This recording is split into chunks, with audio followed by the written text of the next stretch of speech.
ఒక వైకాపా నాయకుడు white ball అయితే మరొకరు నో బాల్ అని తాను బ్యాట్ తీసుకుని మైదానంలో దిగితే గూగ్లీ బాల్ సైతం సిక్సర్ కు తరలిస్తానని జమ్మలమడుగు ఎమ్మెల్యే ఆదినారాయణ రెడ్డి ఆసక్తికరమైన వ్యాఖ్యలు చేశారు.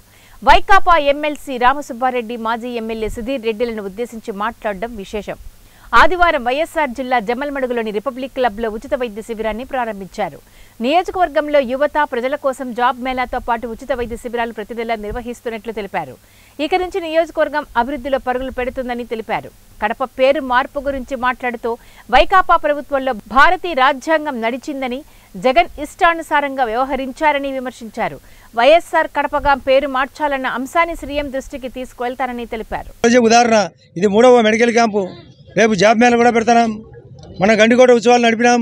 బ్రహ్మాండంగా పెమ్మసాని చంద్రశేఖర్ గారితో మాట్లాడి వెంటనే ఫైల్ రన్ చేయించిన సెంట్రల్ మినిస్టర్కు ఫైల్ రన్ అయింది. ఎక్కడ లేని విధంగా అందరికంటే ఎక్కువ 7 కోట్లు 8 కోట్ల రూపాయలు ఓన్లీ R&B రిపేర్లకు తెచ్చినాం. 40 కోట్లకు పైగా పంచాయతీరాజ్ రోడ్లు, 20 కోట్లకు పైగా CSR రాబట్టినా, 10 కోట్లకు పైగా DMF రాబట్టినా. ఎక్కడ ఏం చేయాలా? హాస్టల్ అయితే ఏం చేయాలా? హాస్పిటల్ అయితే ఏం చేయాలా? క్యాంపులు అయితే ఏం చేయాలా? ఉద్యోగ కల్పన అయితే ఏం చేయాలా? ఆస్తుల కల్పన ఏం చేయాలా? స్టీల్ ఫ్యాక్టరీ రాబోతుంది JSW. వెంకటేశ్వర స్వామి